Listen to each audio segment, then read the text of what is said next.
Okay, so this is the next part of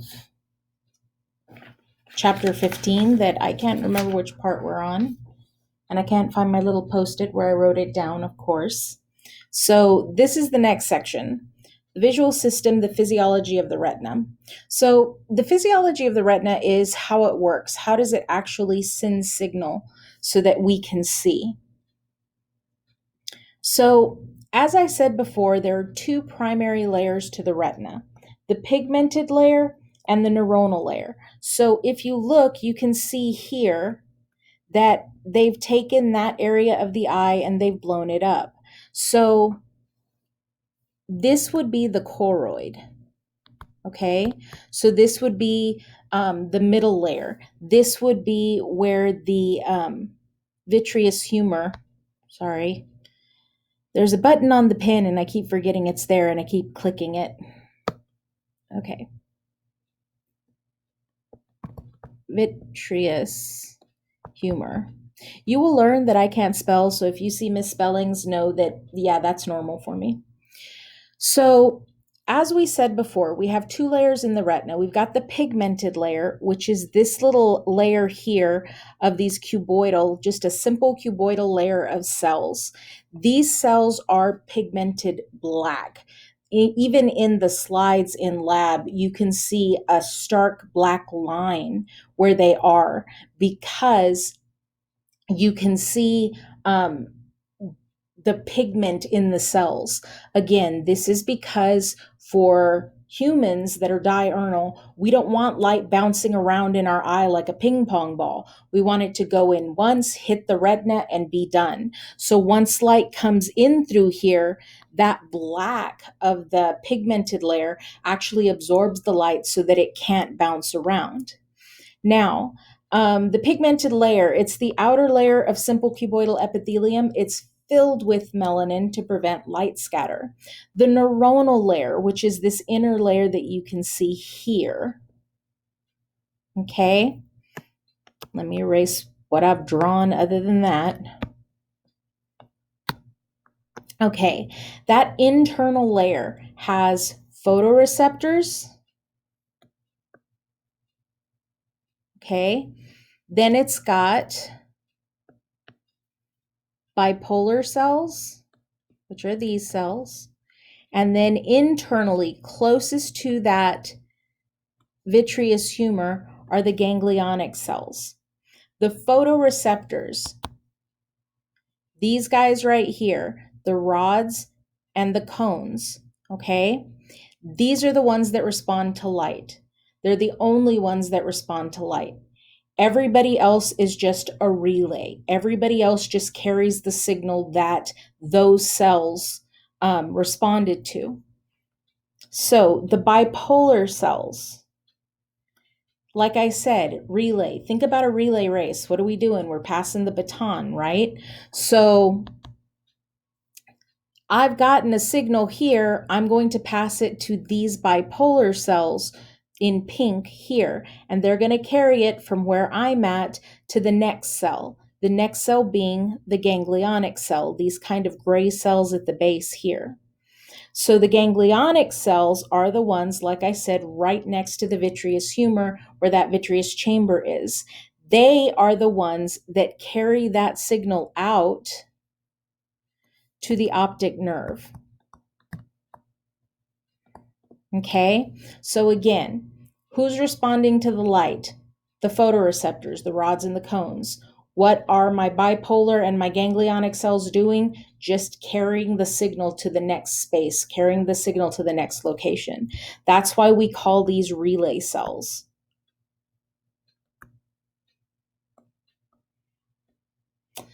So, this is just another picture with our pigmented layer, our photoreceptors, our bipolar cells, and our ganglionic cells, okay? The rods specifically, so these blue cells here, okay, those blue cells right there, they function in non-color vision. They have nothing to do with color. In fact, if you're walking around your house and there's very little light, really try to look around and pay attention and see if you can actually visualize color. The best way I can think to describe it is having moonlight light a room and looking around. It almost looks like a black and white picture. And that's because the only photoreceptors that you have that are working are the rods. Why? Because they actually function in low light. In low light conditions, your rods are the only ones that can actually respond. Okay, so your night vision is rods exclusively. They also respond to the entire visual spectrum. There isn't a color that they cannot respond to, which cones are really, really specific about. And they are found all over the retina, but they're missing from that fovea centralis. Remember, the fovea centralis was the most concentrated place for photoreceptors. Now, the cones. So the cones are these little dudes here, okay? You can see them right there. They are actually responsible for us being able to see in color, okay? Visual acuity. They are responsible for our fine vision, our ability to distinguish color and detail. But this is the catch with them. In order for them to function, you have to have relatively bright light. If you don't have bright light, the rods work great. If you have bright light, finally the cones will come on and they'll actually work. So looking at the rod contains about 700 double layer discs up here in this area. Okay, and you can see that here. See how it looks like a stack of CDs or DVDs? CDs, that's probably old school for you guys. You might not know what CDs are. Way to make me feel old, guys. Anyway, inside of those discs, you've got, well, they're made out of membrane, okay? They're made out of cell membrane, and they contain a pigment called rhodopsin, okay? So,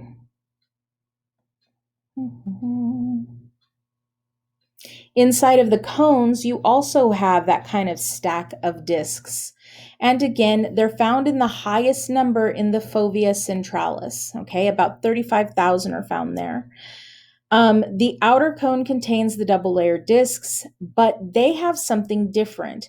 Where the rod has rhodopsin, the cone has something called idopsin, which is another different kind of protein. And there are 3 types of idopsin that are made in your body, at least if you're not colorblind. There's blue, there's red, and there's green. Okay? So if I am a blue cone, I see from here to here, that color spectrum. If I am a green cone, then I see colors from here to here. And that's all. So if it's over here in this dark blue pigment, my green cones are doing nothing for me. If it's a violet pigment, my green cones are probably not doing much for me.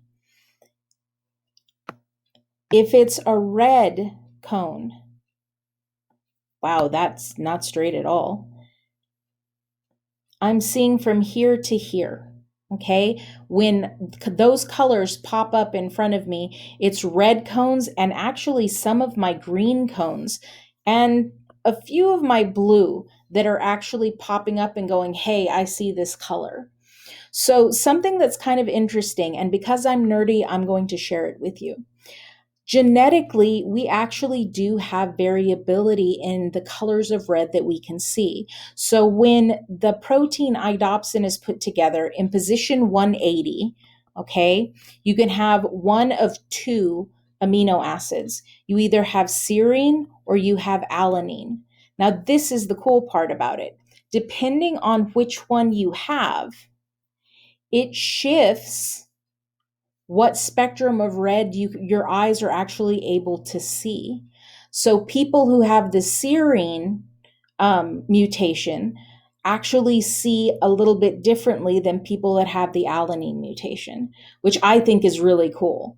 Again, I'm that nerdy, just go with me on it. So, as far as iodopsin goes, it functions the same as rhodopsin, which I'm about to show you, but its ability to detect color is a bit different. Because rhodopsin, just any light will do. Iodopsin, it has to be the right one. It has to be within the right area of the spectrum before I'll actually see it or respond to it. Various combinations of cones are the ones that produce the gradations of light and hue for a color. So do you see royal blue? Do you see baby blue? Do you see turquoise? The combination of how many of these are actually being activated, that's the word I'm looking for, um, that's going to give you the different hues that you see and the different light levels that you see on colors. So inside of the rod, remember I said we had the discs with the membranes, right? Inside of that membrane, you have these. Here's the opsin. Remember the rhodopsin? Internally, you have something called retinol. If you've watched any type of beauty, anything, you know retinol is supposed to help your skin and all this other stuff. Well, retinol is also part of rhodopsin in your eye. So this is a protein. This is, as we've talked about before, a transmembrane protein. Okay? And it is also a GPCR. A G protein coupled receptor. How do I know? Because I have my little minions down here, alpha, beta, and gamma. Need water. So we've got our GPCR, we've got our G protein little minions, we've got CGMP phosphodiesterase, and we've got a gated sodium channel. Okay? So you got your rod, you got your bipolar cell, my relay, and the ganglionic cell. Again, relay cell. So let's talk about how this works.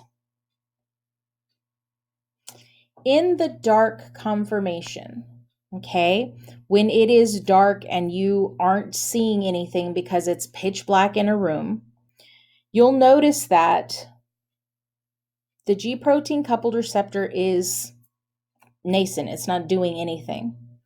My CGMP phosphodiesterase is doing nothing. My sodium channel is open and it actually has CGMP attached to it, allowing sodium into my cell. Okay, so sodium is flooding into my cell, flooding into my cell. When positive ions flood into a neuron, it causes it to fire. So when there is no light, the G protein remains inactive, thus the enzyme CGMP phosphodiesterase also remains inactive.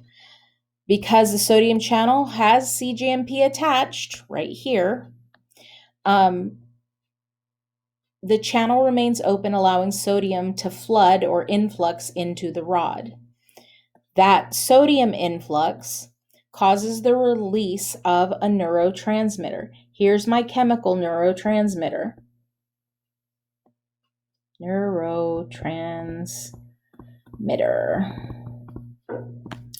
Glutamate. Now, glutamate is a neurotransmitter that is inhibitory. What does it mean to inhibit something? It means to stop it, right?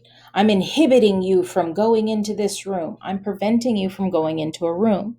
So pretty much what happens is this glutamate that's an inhibitory neurotransmitter, shuts down this cell. Meaning no signal is going, which makes sense. If I'm in the dark, am I seeing anything? No. So this is kind of weird in the fact that I'm releasing neurotransmitter to stop something instead of releasing neurotransmitter to start something, but it's still, that's the way it works. So let's talk about what happens when we put it into light. When light hits the rhodopsin, remember our retinol that was inside here that kind of looked like a pinto bean like this before? Now it changes shape, it changes its conformation. When that happens, that's the catalyst for my minions to go and start working in the cell. So by changing the conformation of the retinol, it activates my G protein. And alpha, my most important minion, is going to go to that cGMP phosphodiesterase we talked about before. Now remember, previously the cGMP phosphodiesterase was inactive. It wasn't doing anything. When alpha binds to this, it's an on switch. So now it's time to work. What does it do? cGMP phosphodiesterase takes cGMP, cyclic GMP, and it breaks it into GMP. Now, notice that when I did that, I also unattached it from here. So there's nothing attached to this anymore. That, taking this off, closes the channel. With it attached, the channel's open. With it not attached, the channel closes. Now, that channel closing means sodium can't get in anymore. I just shut the door. Since sodium can't get in anymore, I have no more depolarization of the cell. So instead of having the release of neurotransmitter because of depolarization, there's no neurotransmitter getting released anymore. So since there's no neurotransmitter getting released, instead of this not working anymore, this can now send a signal down to this cell, which sends a signal to the brain. So light versus dark conformation, you need to know how these two things work and why they work the way that they do. When it comes to the cone, it works the exact same way. The only difference is it's dependent on the wavelength of light. If I am a blue cone and I'm seeing something red, that blue cone is not going to activate because it doesn't activate in the red spectrum. Now, the rods. With the rods, the bipolar cells receive input from more than one rod. The ganglionic cells also receive more input from more than one bipolar cell. So it's cumulative. I've got multiple cells touching one bipolar cell, and I've got multiple bipolar cells touching a ganglionic cell. So this is spatial summation. It's basically, I've got a lot of things touching in a lot of space, okay? That's one of the reasons why rods still work even when they're in low light, because you've got this cumulative effect happening. Cones don't really do that. The bipolar cells receive input from one cone, the end. So you have to have a lot of light. The ability to activate the cones at lower light levels just doesn't work real well. And it doesn't work real well because you don't have enough light to see. You also have interneurons. So these neurons here, see how they're kind of in between? I don't care that you know their name, so don't worry about that. But what I do want you to know is they can modify the signal. They can either enhance it or they can inhibit it, just depending on which ones you're talking about. So interneurons can modify the signal. That's the big takeaway from that.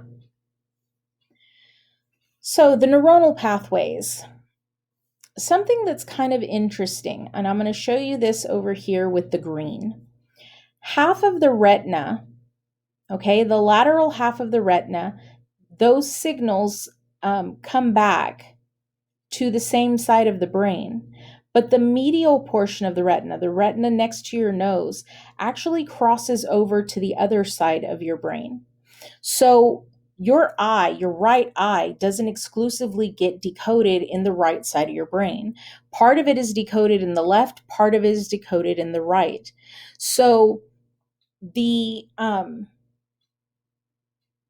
let's say that you have damage to one side of your head, it doesn't automatically mean that you completely lose sight in one eye.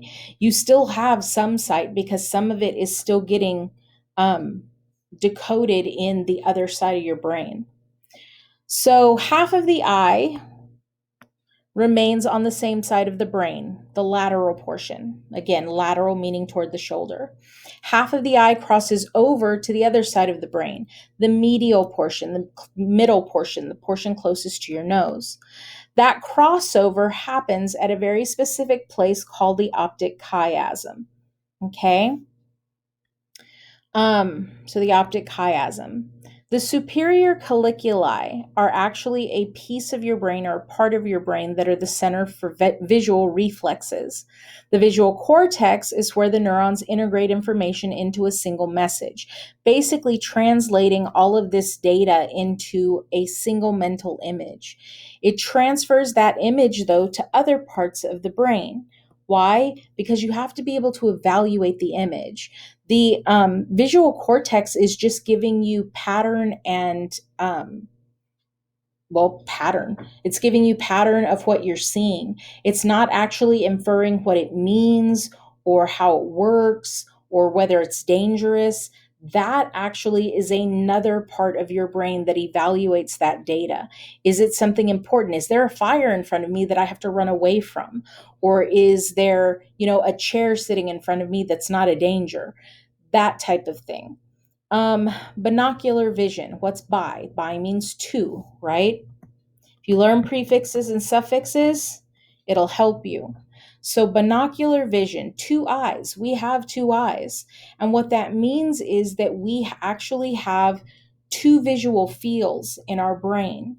We have two separate images coming into our brain, and our brain is the one that molds those or merges those into one image. The fact that we have two perspectives from two different eyes also means that it gives us the ability to see depth, to see distance. When somebody loses an eye, a lot of times you have to be very, very careful about um, driving. Most people who only have one eye are very limited in the amount of driving that they're allowed to do because they tend to hit things, because instead of having two eyes to give them depth, they don't. So years ago, I had a student who said, my dad still drives. He only has one eye. And I asked her, how many things has he hit? Well, he hit the front of the garage and he hit the mailbox and he took out the trash bins at the neighbors. And that's why most people don't drive if they have one eye, because they can't tell distance.